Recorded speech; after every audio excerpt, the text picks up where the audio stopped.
Do weregi motende koda mano wachi koda ya tenda Azimio wang'iyo mabende no wach kod moko kuom jotelo mabende wuok e Azimio ma kor wang'iyo ma Kalonzo Musyoka no wacho. Jatend Wiper Kalonzo Musyoka omedo kwedo kang' mar dwaro ni los sirikal ma manywanda bang' ng'anyo ma osebedo kadhi mbele e gwenge mopogore opogore pacho ka. Kalonzo nolose lamo e kaunti ma Nairobi kawuono nowacho ni kaka jakanyo mar Azimio la Umoja One Kenya Alliance kod Lange ok gibi mar siro chenro mar twak kapok jong'anyo ma oyudo ratiro margi kuom nek mano onego wedegi kod hinyruok ma osewuokie.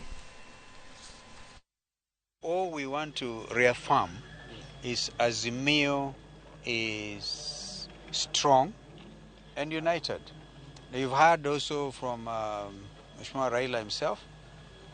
In fact, I'm surprised. I thought he was out of the country. Wherever he's speaking from, he's talking the language of all of us in Azimio. If we are just to assume that we never lost anybody, we go and shake hands with the government and do whatever, we will be sacrificing our youth. We are standing with the Gen Z and with the people of Kenya, the majority of whom recognize the tremendous dawn brought about by our young people. If they choose to continue with peaceful demonstrations, we do not expect the police to continue with their killing.